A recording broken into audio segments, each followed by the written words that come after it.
días, bienvenidos y bienvenidas como siempre a este su espacio, Periodismo y Sociedad.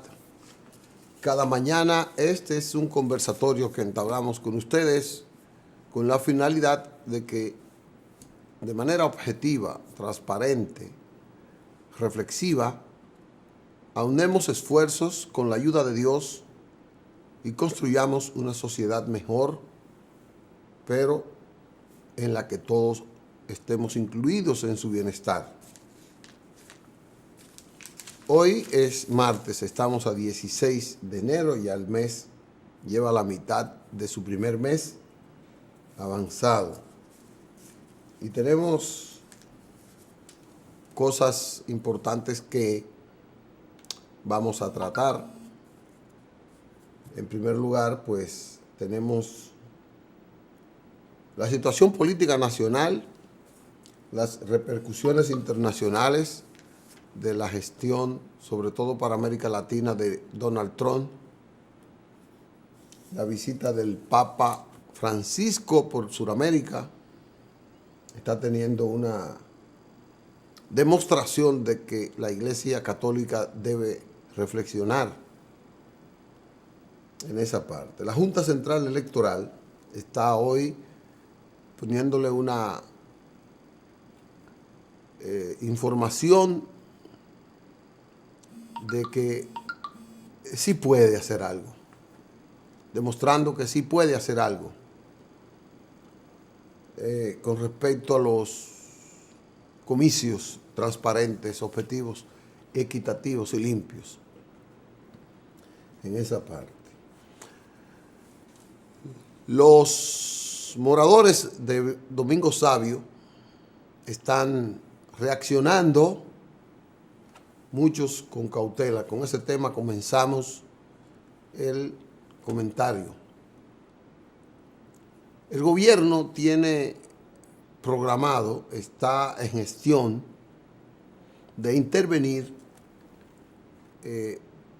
todo el sector de Domingo Sabio, que comprende varios barrios, y habla de que va a intervenir unas 50,000 familias,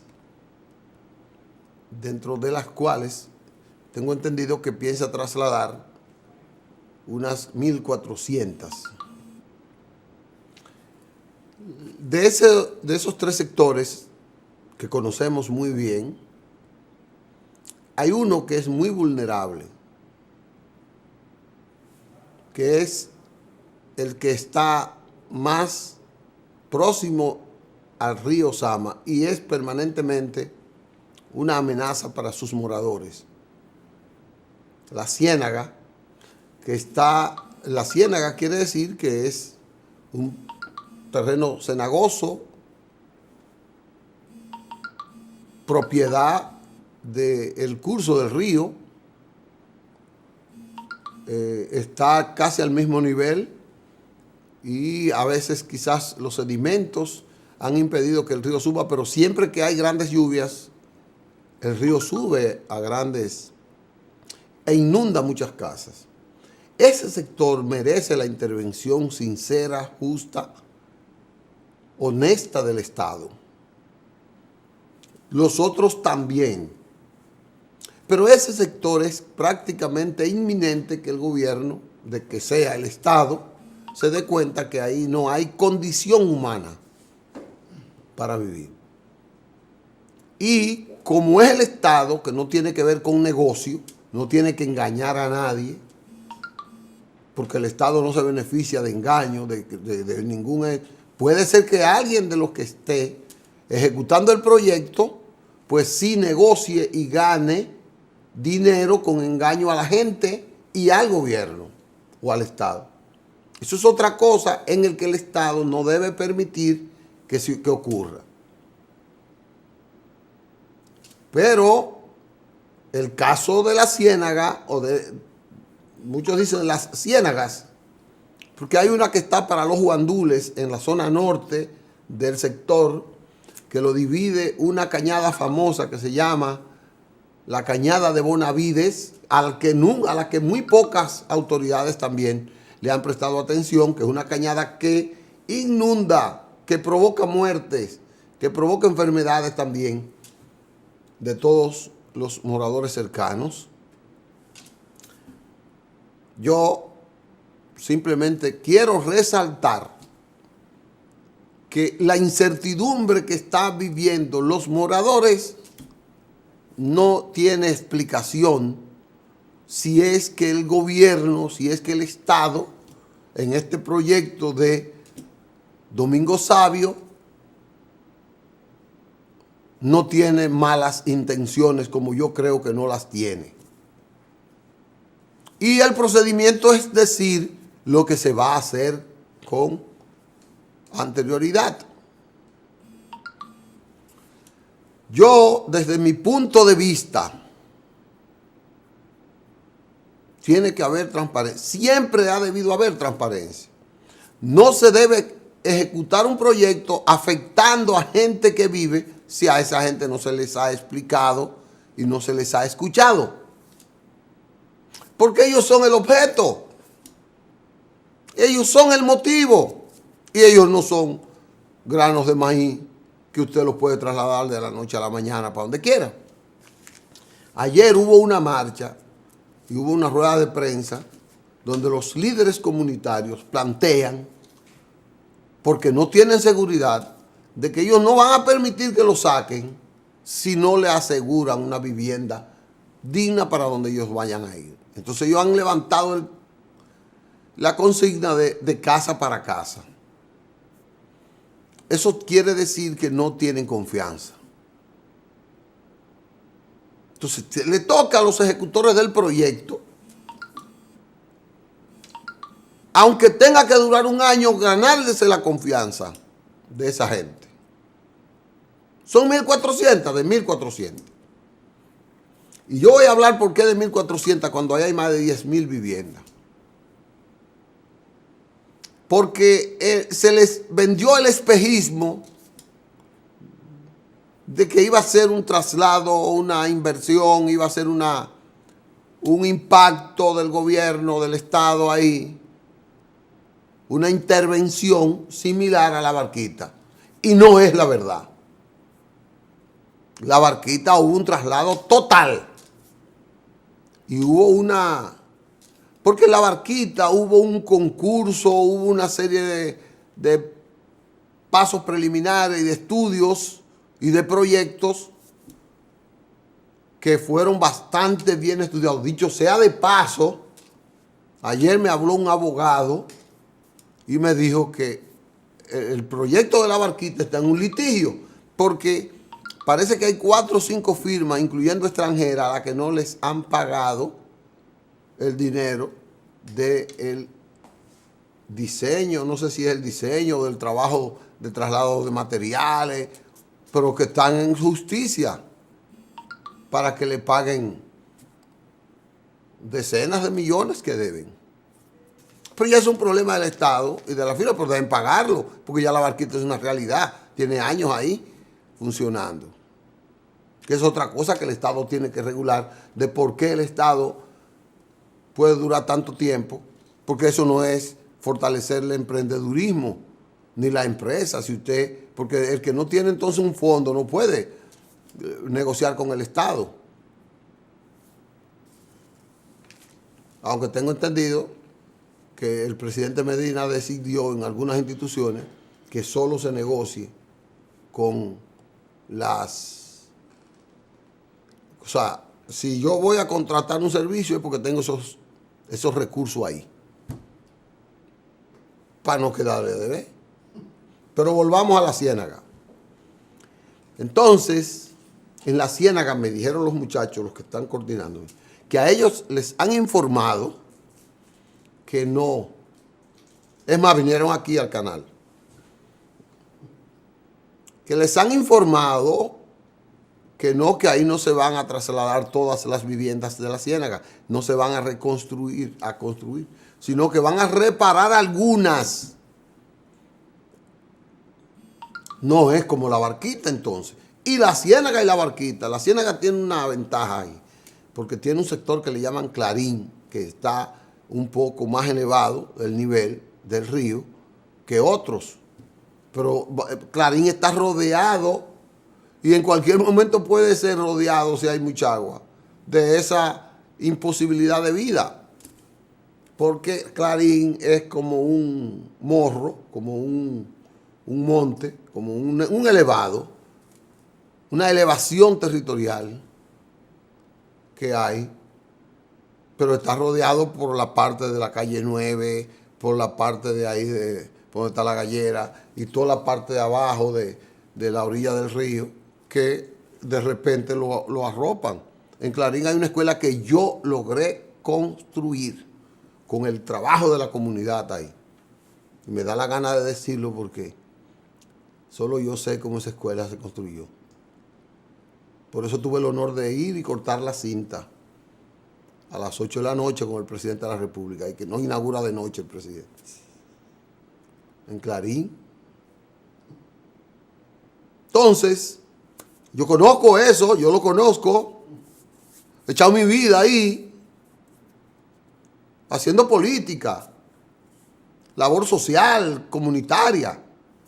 Yo he echado gran parte de mi vida. Conozco a la gente y he compartido con la gente. He comido, casi he dormido porque he salido a las 3 de la mañana de ahí. Yo conozco eso. Entonces estos muchachos tienen esa aprehensión de que no les van a garantizar la comodidad que les han dicho. Y repito, ellos dicen, y a mí me dijo una persona que trabaja allá, un ingeniero, me dijo, no, nada más se van a remodelar la mayoría de las casas, no se van a hacer como la barquita. Un ingeniero lo que está trabajando ahí, no sé si por contrato, y yo voy a ir con las cámaras allá para escuchar directamente la posición de la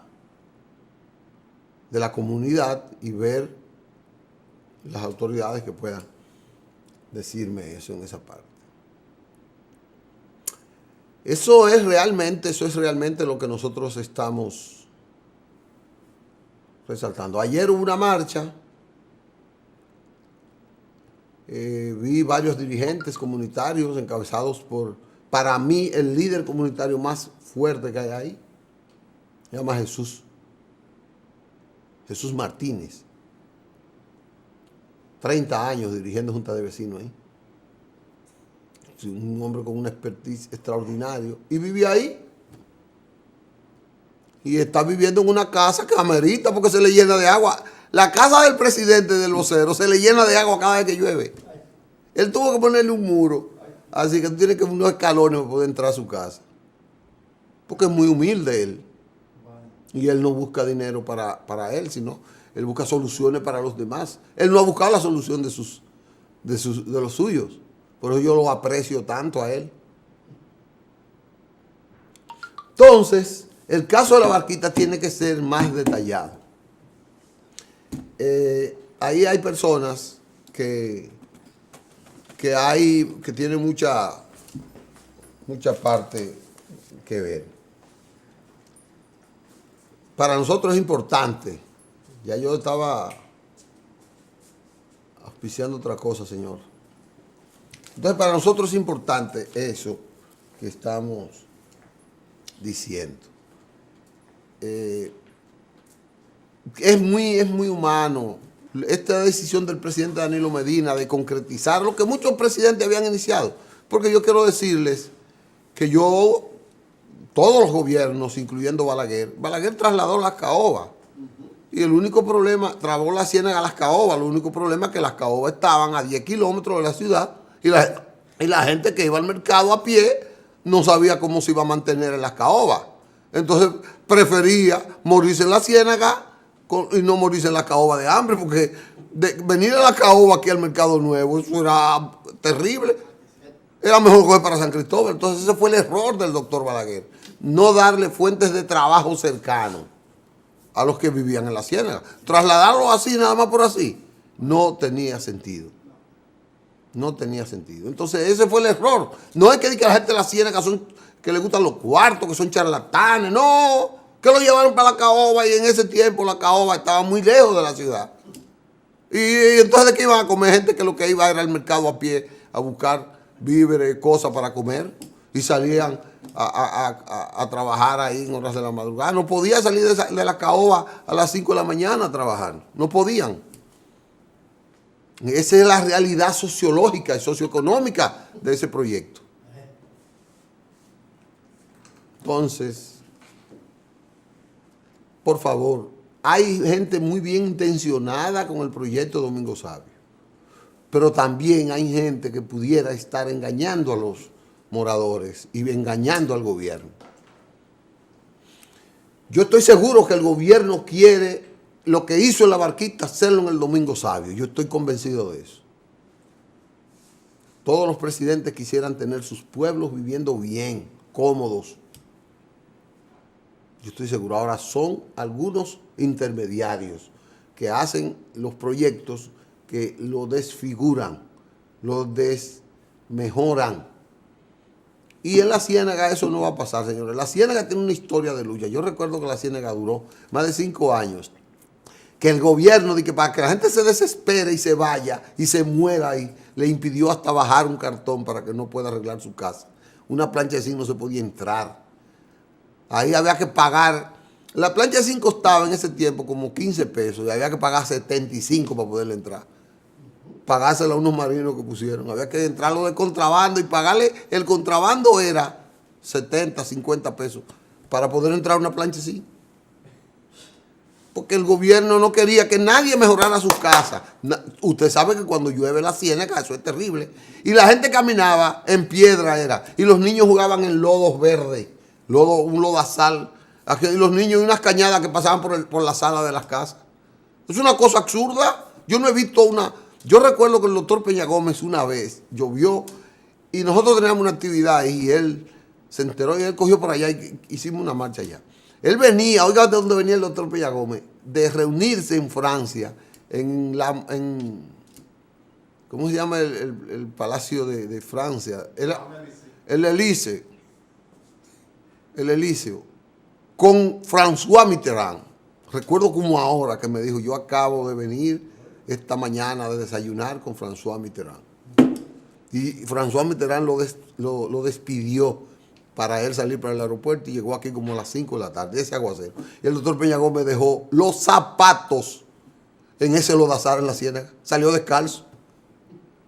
Yo recuerdo que él me dijo, mira, Licho, si llegamos al gobierno esto hay que cambiarlo entero, entero. Y lo íbamos a cambiar, sí. No tengo la menor duda. Pero para que usted vea la experiencia, un hombre que viene de un pasillo rojo de honor, donde están uno de los presidentes en ese entonces más poderosos del mundo, que era François Mitterrand. Él vino del aeropuerto a la Ciénaga con ese aguacero. Y repito, los zapatos se les dañaron ahí, tuvo que dejarlo y buscar otras cosas en que irse.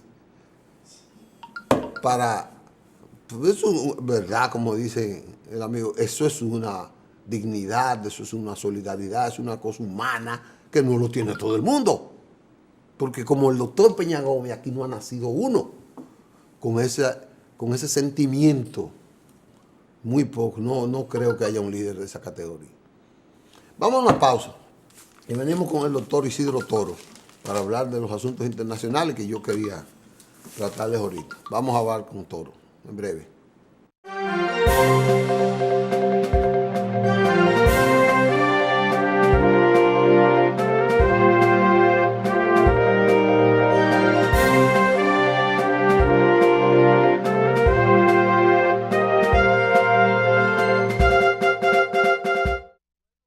Con ustedes, gracias. Quiero saludar. Ayer me pusieron 3 mensajes y yo me sentí muy bien, muy agradecido por esos 3 mensajes. Uno fue de mis amigos, mi hermano y mi primo que me estaba observando, Alfredo en Ocoa, San José de Ocoa, que le gustó la entrevista con Olaya Doctor, Alfredo Ciprián Matos en Ocoa. Yo quiero saludarlo a él y a su familia. Espero que tía María esté mejor cada día. Me le da un saludo a ellos, a su familia y a todos los que están ahí. Gracias por estar en sintonía. No sabía que se veía en Ocoa este programa. Sí, en todo. No sabía. Y en Baní, don Ubencio Ayer yo llamé a una persona, porque yo voy para venir próximamente, y le dije, yo quiero que me enseñen dónde vive fulano. Me dijo, yo lo estaba viendo a usted esta mañana. Me dice don Juvencio que está sentado, está en una silla de ruedas. Él se levanta temprano a ver televisión. Y él me vio. Yo lo veo todos los días ahora ya. Ya yo no veo al otro. El otro yo no veo si quién es el nombre. Yo lo veo a usted, don Juvencio. Gracias, toda su familia, porque él llama a la familia y dice, ese es como hijo mío, en esa parte. Y en San Pedro de Macorís, que yo no sabía que lo veían, el programa. Doña Petronila Peña. Ella, yo la conocí no hace mucho tiempo, pero me agradó. Me dio pastel en hoja, que fue lo mejor que ella hizo. Además del amor que me dio pastel en hoja. Y yo le caí bien, ella me cayó muy bien. Digo, una señora agradabilísima en esa parte. Ella vive próximo al malecón de San Pedro de Macorís.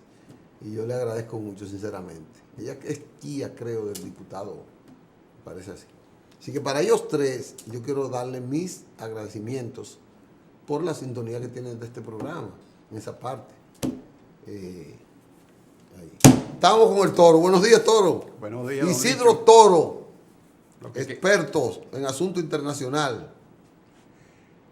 Estamos en eso, tratando de aprender un poquito. Usted sabe mucho, usted es una... Siempre hay que aprender. Una lumbrera, usted estudió. El que estudia y reflexiona. Nadie sabe tanto. Usted estudió comprensivamente. ¿Cómo es eso? Bueno, así le decían a uno, de que lectura comprensiva para que tú aprendas lo que lee. Para que entiendas lo que lee. Y le dejen entienda es como aprender. Y le dé análisis crítico. Sí. Para saber discernir la paja del grano. La paja del grano, que es la basura de lo bueno. La basura de lo bueno. Y de eso vamos a hablar. En estos días usted se adelantó con el término de aporofobia. Aporofobia. Qué bueno, yo me encontré con ese artículo en El País. Ajá. Qué bueno, pero el Toro estaba adelantado. Un artículo posterior. Bueno, para que usted vea que esto lo ven en España también. Y después, este programa lo ven, entonces. Pero, ven en España. No solamente en Ocoa y en San Pedro de Macorís. Ni en Maní, sí. Ni en Maní. Mire, Toro, dígame, ¿qué tenemos hoy? Bueno, el presidente francés, Emmanuel Macron, en su mensaje de fin de año, anunció que va a presentar una legislación, una ley, para controlar las falsas noticias. Oh, sí, vi eso. Sí. Él no presentó un proyecto de ley en sí, sino presentó la idea y estableció 3 puntos. Las falsas noticias, particularmente en las redes sociales. Y entonces le establece que esa ley debe darle mayor fuerza al Estado, a los organismos del Estado para controlar la Internet. Segundo, que los organismos del Estado deben tener la posibilidad de detectar quién son las personas físicas que están detrás de muchas plataformas de redes sociales que se escudan en nombre. Pero eso lo hace el Estado, ¿no? Aquí lo hacen. Bueno, allá quizás necesita no puede una ser, ley. Francia está mucho más avanzado. Quizás necesita una ley. Y tercero... eso sí, que aquí no haya una ley. Establecer una serie de medidas para controlar desde el punto de vista de las penalidades. Lo que sí él establece que esa ley solamente será temporal, vale decir, funcionará únicamente en los tiempos electorales. O sea que no va a funcionar todo el tiempo, sino solamente en los momentos electorales. Para evitar... ¿Y por qué? Bueno, él dice que es para evitar las falsas noticias, las medias verdades. Que son muchas. En las falacias, en los momentos electorales. E inciden En la toma de decisión en una cuestión tan importante como es el ejercicio del sufragio para la gobernabilidad, para el fortalecimiento institucional de un país como Francia, que como bien usted apuntó hace unos minutos, es una de las primeras 5 o 6 potencias del mundo. Francia está a la altura de los Estados Unidos, de China, sí, está de dentro del 5. Alemania, está dentro de los 5 del Consejo de Seguridad, de los permanentes del Consejo de Seguridad Permanente de las Naciones Unidas. Tiene todo lo que las otras potencias tienen. Todo. y tiene una tradición histórica, una cultura exquisita, exquisita. No solamente en el teatro, no solamente en la pintura, sino en cualquier manifestación. Seguro, la sociedad francesa es desarrollada, más que muchas de las potencias. Porque China está desarrollándose económicamente, pero los chinos están todavía, en términos culturales, muy segmentados. Bueno, no vamos a discutir eso, sino que ellos tienen una visión de la cultura y del ser humano distinta. Está bien. Vamos a ver. ¿Por qué metí yo los chinos? Sácalo de ahí. Saca los chinos de ahí. Que son muchos. Confucio. Son muchos. Imagínense, Lao Tse, Confucio. Sácalos de ahí, que son muchos y pelean. Pero los alemanes fueron más adelante. Los alemanes, el 1 de enero comenzó una ley. Esa sí está sancionada. Con esa misma tesitura. Con esa misma tesitura, con esa misma característica. Ellos los han enfocado más hacia los mensajes de odio. Particularmente no se olviden que en Alemania hay un brote neonazi muy fuerte. Eso es violencia. Y han generado muchas violencias. Sí. Entonces han clausurado una serie de cuentas, han llevado a la justicia a una serie de individuos que han marcado con mensajes de odio sus Twitter y sus Facebook, sus redes sociales en general. Y los alemanes han colocado hasta una multa que llega hasta 50 millones de euros. ¡Oh! O sea, fíjense ustedes la decisión que tiene el legislador alemán para combatir Duro, porque ¿quién puede pagar? las medias verdades, combatir las falacias, combatir los mensajes de odio en las redes sociales. ¿Cómo así? Eso fue este año. Eso comenzó el 1 de enero. El 1 de enero de este año. De este año. Tiene 15 días. Esa ley alemana, y ya la han aplicado. No los 50 millones de euros, sino han aplicado, han cerrado cuentas, ya están llevando a la justicia, sobre todo a líderes de los partidos neonazis. Ya han llevado a la justicia a varios de ellos, para amonestarlo, multarlo. No lleva penas de prisión, no lleva penas corporales. Lo cual es importante. Fíjese. ¿Por qué es importante? Porque yo creo que los delitos de opinión deben combatirse con peculio. Un peculio por un lado y por otro lado obligando a canalizar la opinión. Bueno, o sea, evitar, como a desentar la comunicación. Evitar ¿no? que puedan utilizar los canales de comunicación para esparcir su odio. ¿Usted cree que eso se va a generalizar entonces? Porque dos grandes naciones como Francia y... Sí, yo pienso que sí. Porque si lo está pidiendo el presidente francés, dado el peligro que eso tiene, quizás la intención porque es una intención que le beneficia a todos, tener una comunicación electoral sana. Claro. Una propaganda sana. Fíjese la contraparte. Por ejemplo, en Irán, el gobierno es estricto y fuerte con respecto a los medios, a las redes sociales. Las controla a ultranza. Claro, que eso es un régimen de ayatollah, muy fuerte, cerrado. Es cerrado, autoritario. Lo mismo ocurre en China, lo mismo ocurre en Cuba, lo mismo ocurre en Corea del Norte. En Corea del Norte ni redes sociales deben existir. Por cierto, hoy vi una noticia en el ABC de España, esta mañana, que un barquito, una yola, naufragó en las costas de Japón y tenían 7 cadáveres. 7 cadáveres de pescadores norcoreanos. No eran una yola que trasladaba migrantes, sino pescadores. Iban a pescar, pero son unas yolas de madera, de la Edad Media. Sí, de las originales. Y dicen que el año pasado 104 yolas de ese tipo, 104 embarcaciones, naufragaron en las costas de Japón, de Norcorea. Para que usted vea lo que es atraso versus modernidad. Entonces, esa gente que está con una pobre yola, que pone un cohete y lanza una bomba atómica, pero necesita una yola para salir a pescar. O sea, tiene una población bastante deprimida. Sí. Entonces, no se imagina usted que van a tener internet los ciudadanos, ni van a tener... No, allá ni se lo permiten ni lo tienen. Ni lo tienen, ni se lo... Quizás lo tendrán una élite. Habrá una intranet, como existía en Cuba. Ahora en Cuba ya lo están abriendo un poco. ¿Cuál es el peligro de eso? Porque tiene sus ventajas. Sí, ¿cuál es el peligro? El peligro, sobre todo en nuestras sociedades, donde la justicia no está institucionalizada, porque a final de cuentas, Pero en Francia hay institucionalización de la justicia. pero yo dije en nuestras sociedades, Ah, la nuestra, sí. las nuestras, las hispanoamericanas, Sí, la nuestra. esas leyes dependen del sistema judicial, de jueces que tengan el pulso para aplicar la ley con sentido de verdadero equilibrio. La balanza Verdaderos de la justicia. jueces. Verdaderos jueces. Jueces que no se presten a trapisón. Jueces, no políticos, jueces. Y ojo, en esas sociedades siempre se conseguirá algún juez desviado.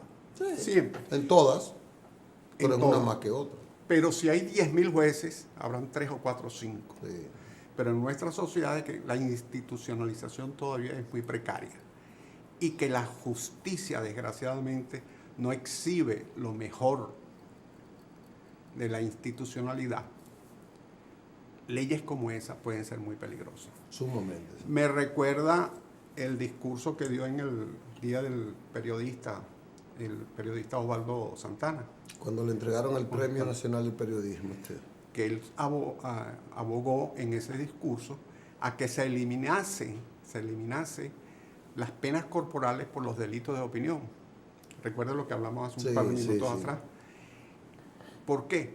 Porque el sistema judicial en nuestros países es tan frágil que colocar la posibilidad de encerrar a una persona por un delito de opinión es muy tentador cuando un funcionario público de cualquier país, desde México hasta la Argentina, cualquier país nuestro, se siente agredido porque un comunicador social diga una verdad o porque el comunicador social no diga la verdad, lo acuse de algo que quizás es falso, pero él reacciona con venganza, no con justicia, que son dos cosas distintas. Sí, porque él que entiende que se lo hizo adrede o que fue un... Aquí hay mucha incultura, o la cultura de aquí es de mucha Revancha. violencia, de revancha, porque eso es violencia en eso. Entonces también la prensa acostumbra calzar sus noticias siempre con la opinión del periodista. Y la opinión del periodista es una opinión no necesariamente objetiva, porque es la opinión de él. Sí, tiene interés. Pero ya llaman que ese es el nuevo periodismo, donde el periodista opina y cosas. Yo pienso que no, la información es tal y el periodista opina de otra forma sobre una información, pero no debe hacerlo igual. Yo soy de los que dice que no debe hacerlo igual. La palabra información tiene dos partes. Adentro, formación, formar. Es un sinónimo de educar, de instruir. Correcto. Entonces, información es eso. Es una noticia que tú le das a un individuo Para edificarlo. Para edificarlo. Correcto. Y debes darlo lo más neutro posible para que en su pensamiento crítico el ciudadano asuma su posición con respecto a ese tema que se está tratando allí. Yo les decía que aquí, que eso, y si lo hay aquí, que estamos bastante, no estamos bien, por no decir otra palabra, en muchos países como el nuestro y más avanzados que el nuestro, eso está. Porque yo viví una experiencia aquí con el manejo de las redes y de los espacios digitales. A mí una autoridad una vez me llamó para que intermediara con una persona que yo jamás en mi vida yo sabía que esa persona estaba vinculado a eso. Jamás en mi vida. Yo hacía ese medio administrado desde el exterior, desde Estados Unidos, desde España. Y para mí esa persona usaba las redes también, para mí fue.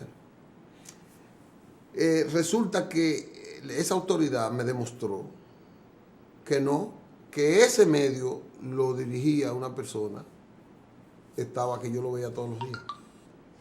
Y que las redes que usaba, las usaba también cerca de mí. ¿Cómo lo sabía? Bueno, control tiene. Ahí me demostró que el Estado tiene control de todo lo que puede pasar aquí. Sí, porque lo que llaman las direcciones IPS, entonces cualquier cuestión que se coloque en la red por la dirección IPS, lo rastrean y llegan a las computadoras. Correcto, entonces eso lo hace el Estado. Pero los hackers tienen sistemas de que rebotan por todo el mundo esas direcciones y se le hace difícil al Estado detectar cuál es Pero ya los hackers son unos delincuentes especializados. Bueno, hay hackers que trabajan para los gobiernos. Sí, y en contra de los gobiernos. Y trabajan para sectores terroristas, y trabajan para empresas, y trabajan para cualquier manifestación política u económica de la sociedad, para cualquier organización. A mí me agrada mucho eso, porque es un tema que hay que enfocarlo, porque se están destruyendo muchas imágenes y se están también dando a conocer muchas imágenes falsas. O sea, la comunicación necesita regularse. Hay los guerrilleros del Twitter que llaman. Entonces son unos individuos que están en su casa hablando peste de todo el mundo. No ven nada positivo de No nadie. ven positivo nada de nadie. Y luego critican por criticar, pero no dan una solución. Pero son unas estrellas criticando. Critican al gobierno, critican a los partidos de oposición, critican a las ONG, critican a las iglesias, etcétera, etcétera. Correcto. Entonces son los guerrilleros del Twitter, están en su casa criticando todo el día. Y como las críticas siempre tienen mucha gente que le gusta escucharlas, porque usted ve... Siempre las críticas tienen fanáticos. Tienen fanáticos. Además que usted ve un periódico cualquiera. ¿Cuántos titulares encabeza un periódico? Titulares positivos. Salvaron tal cosa. O un titular positivo sobre ecología, sobre... No, hay muchos. muy poco. Siempre es una alarma o una crítica. Sí. Porque eso es lo que llama la atención. Hay una especie de... Lo impactante es eso, lo negativo. Hay una especie de morbo. Porque pone la alerta del ciudadano de una vez. Claro, y hay una especie, sí, porque el ciudadano busca también conocer para protegerse. Entonces, ese tipo de legislación en estos medios no son fáciles. Pero vamos a seguir hablando de cosas. Vamos a una pausa. Y volvemos, que sea con otro tema, pero que tiene que ver con lo suyo. Vamos a una pausa y volvemos.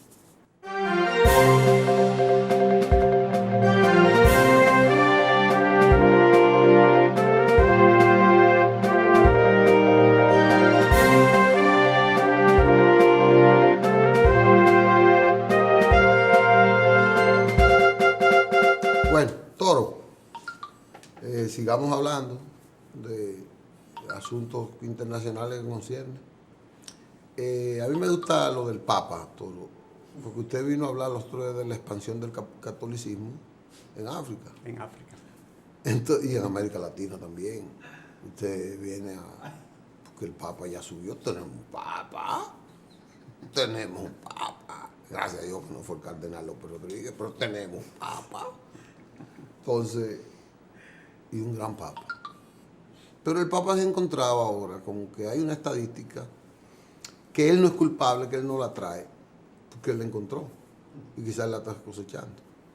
Yo pienso que el Papa Francisco ha logrado aumentar la cercanía de la gente con la Iglesia Católica por su comportamiento. Esa es mi percepción, como lo hizo Juan Pablo II también. Pero ahora resulta que la Iglesia está en el suelo. No en el suelo. Bueno, pero ha caído casi un 25%. Ha bajado como 3 plantas de un edificio de 7. Entonces está poco así. Entonces ahora, en pueblos que inclusive los aborígenes, los descendientes de los aborígenes de esos pueblos como Perú, como Chile es medio europeo, pero lo han repudiado ahora, o sea, le han manifestado contradicciones con él. Sí, lo que sucede es que si lo colocamos en un contexto general, la humanidad tiene sus ciclos, ¿no? Y yo creo que estamos viviendo en la humanidad un ciclo de cambio en general, sobre todo en la civilización occidental.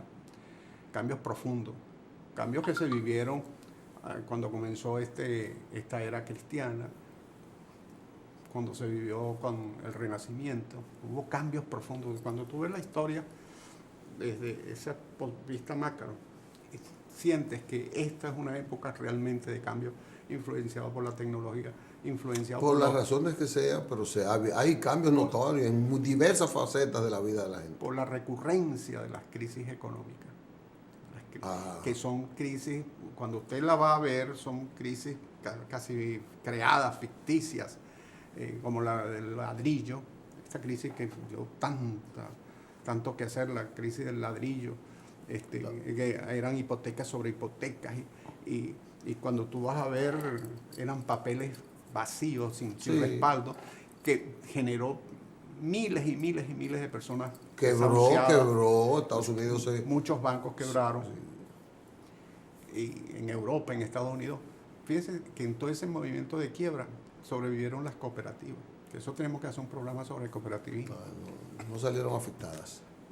Menos afectadas, sobrevivieron mucho mejor que el sistema bancario. Bueno, en ese mundo, el catolicismo no puede estar ausente de esa crisis. En esa quiebra. En ese cambio. Yo no digo que es quiebra, en ese cambio que hay.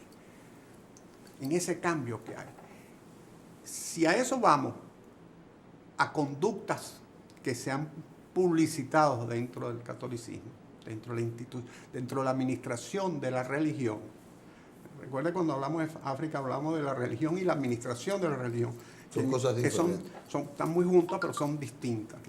Entonces, tú has visto todos esos casos que han ocurrido con estos curas, que muchos, el Papa anterior a Francisco, muchos los protegió,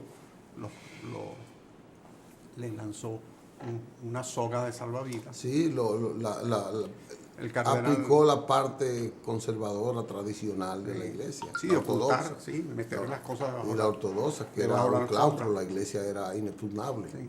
Entonces, frente a esa realidad y frente a una realidad de un sistema organizativo de la iglesia evangélica, que son más cercanas a la gente, porque el sistema organizativo de los grupos evangélicos, tengo entendido que hasta ellos reúnen y escogen a su pastor, sí, lo eligen, etcétera. Entonces, es un sistema mucho y más cercano. Es como los colmados, pueden poner en una misma esquina dos iglesias. Sí, pueden colocar dos iglesias en una misma esquina, etcétera, etcétera.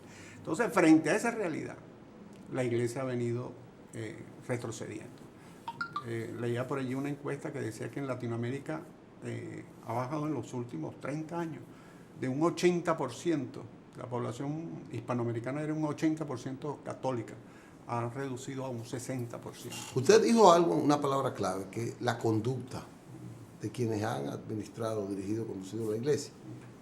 Y eso tiene que ver, la conducta es un comportamiento general de esas jerarquías, desde la parte interna a su vinculación no santa con parte de la sociedad. Su responsabilidad de pastores, de guías, la han confundido a veces con los pedófilos, los pederastras, sí, en esa parte. Pero también la política, jerarquías eclesiásticas que han usado la iglesia para discriminar sociedades y para impulsar proyectos económicos incluyentes, para bendecir proyectos económicos incluyentes, que es bendecir el aumento de la pobreza y bendecir privilegios dentro de una regla económica dada.